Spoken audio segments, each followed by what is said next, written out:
Okay, I think the number one thing that I've been getting asked lately is questions with rookie picks in them regarding trading. And I mean, it's just so interesting at this time of the year because everyone wants the rookie picks, but for good reason because this 2020 class of rookies looks to be amazing. And also, I think the biggest thing that we've kind of talked about, I think we talked about it last week, is you trade for these rookie picks now. They're, I mean, their value is so insulated. You're kind of trading for just such a stable asset that's only going to go up in value. I mean, the only thing that can really happen for the rookie pick to go down in value is if most players return to school. And I mean, we've even seen like Chuba Hubbard and Najee Harris return to school. And even then, I mean, the rookie picks aren't, I mean, they're not going down in value. You know what I mean? Anyone who says like, oh, trade your 2020 rookie picks for 2021 rookie picks, like they just don't really know what they're talking about. Like, I'm sorry about it, but I mean, do you want to jump in here and talk about just how we're valuing these 2020 rookie picks and like kind of just strategies we can go about trading for or trading away the picks? Sure. So like you, I do see in various Groupme chats or DMs on Twitter, people will say, what do you prefer, this player or this draft pick? And I've found myself this offseason. First of all, I'm really not in the market to trade draft picks right now. Unless I'm just getting absolutely blown away with an offer. More often than not, I'm gonna lean the side of the pick if it's anywhere in the same vicinity in terms of one side or the other. So that's the default position that I'm starting at. Is if it's close, I want the draft pick for exactly what you said. Is the draft pick is pretty stable, and unless it's the only way the draft pick can essentially lose value would be if it gets caught up in a tier where the draft goes exactly as you have your tiers and you get stuck in that range where, there's a couple picks in every draft where it's like, okay, I don't really know who I want here. I'm trying to trade down and there's nobody that really wants to trade up because they're seeing the same board that you are. But there's no way to know that, especially right now. We haven't had the combine. We don't even have the full list of players that are going to declare.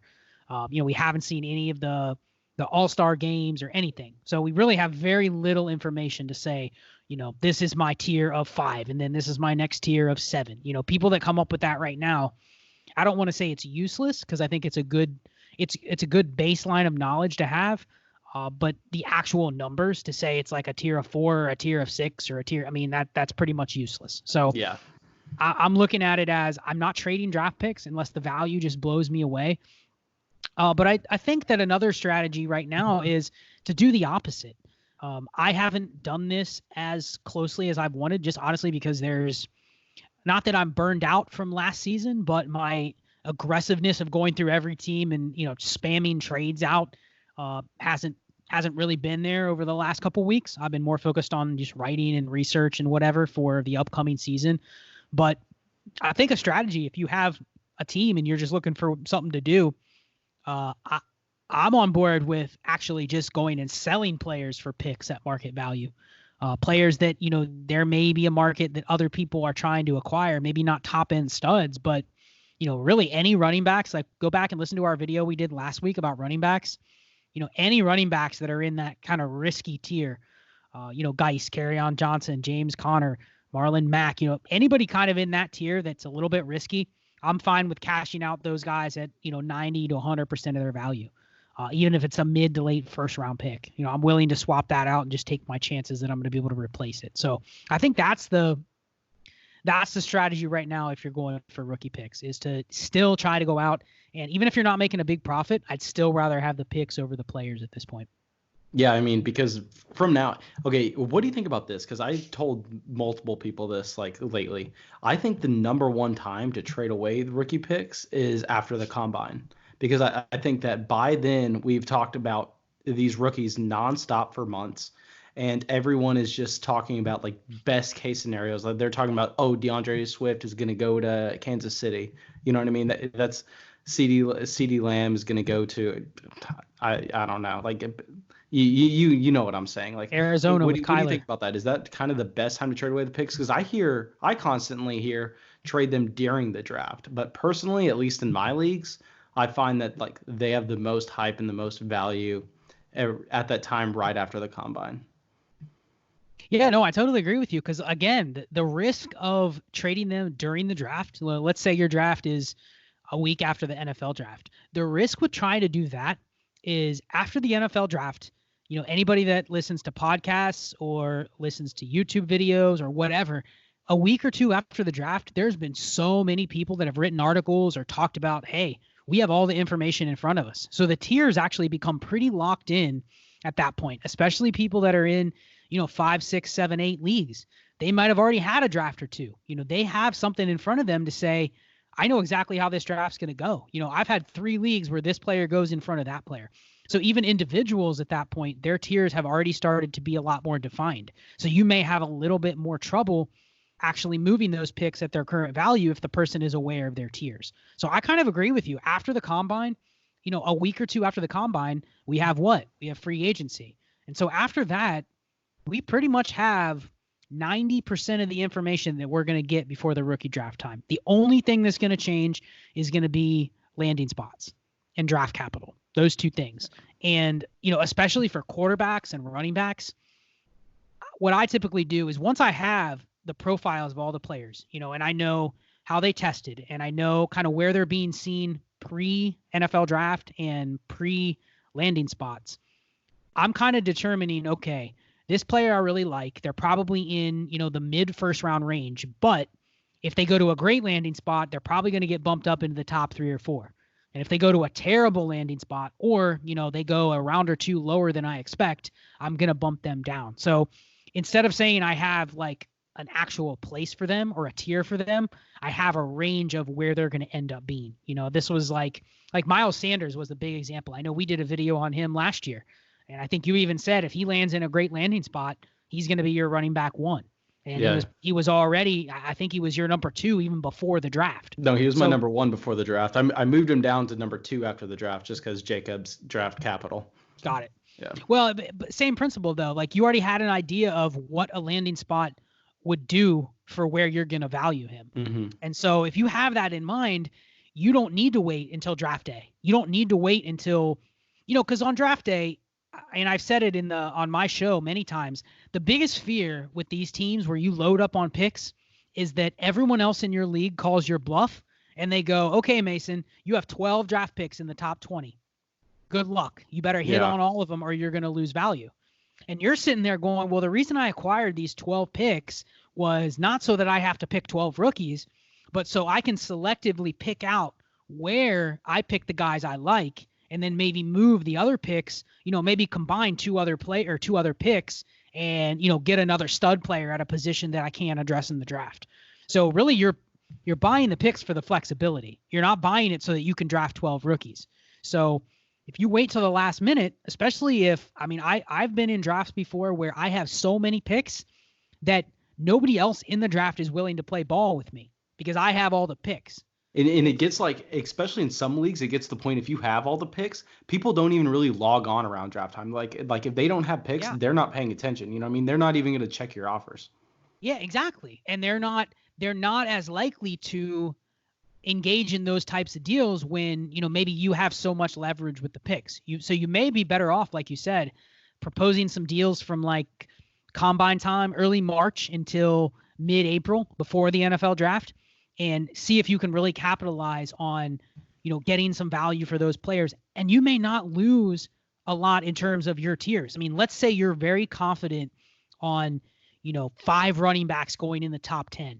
And you're confident that the only pick you're willing to gamble on trading is maybe like the 109 or the 110. You may hit it right to where all 5 of those guys you projected went before the 109 or the 110. So if you traded that pick away, you didn't lose anything. But you may guess wrong, but at least if you have an idea of where your tiers are, you can kind of trade around those and try to project. You're not going to get them all right. But I do agree. I like that strategy of not trying to wait to the very last minute, because what if the person isn't online, or what if there's a time limit? What if you only have an 8-hour draft clock and the person that you really want to make a deal with doesn't log on until your clock's at 30 minutes? Things like that can happen that can, this isn't an ideal world necessarily where there's always unlimited time to negotiate. So I think this isn't the NFL draft where everyone's in their draft room, phone in hand, ready to go. That's a great point, because at least there, if you're going to trade a pick, you can contact all 31 teams in the real NFL draft. They're all sitting there. They're all paying attention. Where your dynasty league, that may not be the case. So I like that. I think we should do some more follow-up videos on this, almost like, do some running tiers and some running strategies so that we can continue to update it almost like in real time as new information comes in. Because I think that's something with this class that's going to be really important to do. Okay, so at this time now, where like you said, you don't really even have like ranges. Like you're getting ready to put players in ranges, but you have nowhere close to tiers.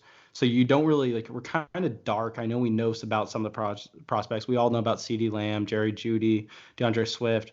But are you going out and trying to trade for like the early first round rookie picks, or are you going after a late first round rookie picks? Because everywhere that I'm hearing now is everyone's talking about how deep this class is, and nobody's really standing out at the top. Where I think those late first round rookie picks actually have a lot more value now than usual. But is it like, do you think that's smart that people are doing that, or is it something that like fade the public and go get the 101 instead?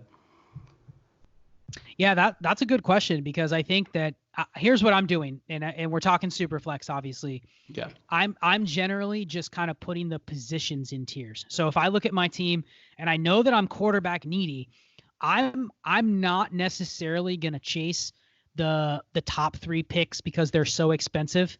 And especially if I know that I'm committed to trying to address the quarterback position. I mean, obviously, if I can pick up the 101 or the 102 or the 103 and potentially get, Burrow or Tua, I'm okay doing that. But if I'm truly just looking for a couple shots at quarterback, I'm pretty comfortable, in that late first, early to mid second range for quarterbacks. If I'm looking at running backs, I think what's going to happen in this draft is the running back class has gotten a lot of hype. But I think a couple of things are going to happen. One, you've had a couple guys go back to school, like you mentioned. But I think the elite running backs in this class, and right now, I think it's a pretty clear top 4 with Dobbins and with Swift and with Taylor and with Etienne. I think those 4 clearly at the top are going to continue to get pushed up. And then, there's a couple other names that are going to jump in there, like Cam Akers and Clyde Edwards-Helaire.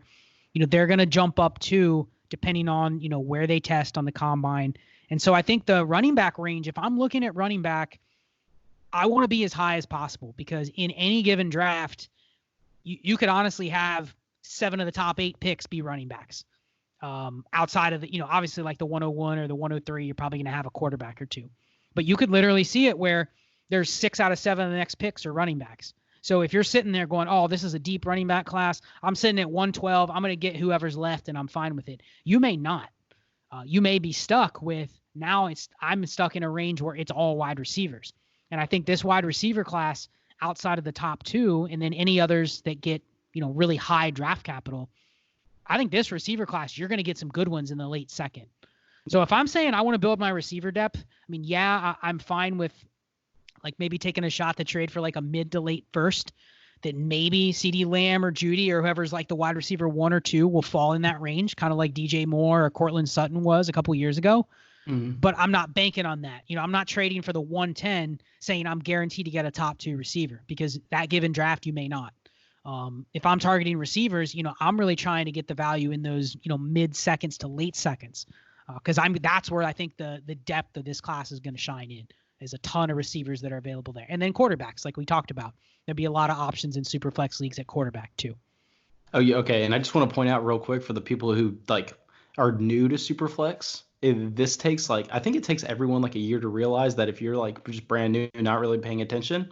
But those second round picks in Superflex are worth significantly more than your 1 quarterback league, just because they're all pushed up like 4 or 5 spots, because there are going to be so many quarterbacks that are taken ahead of them. And I know some people don't necessarily realize that at first. So just want to kind of put that disclaimer out there.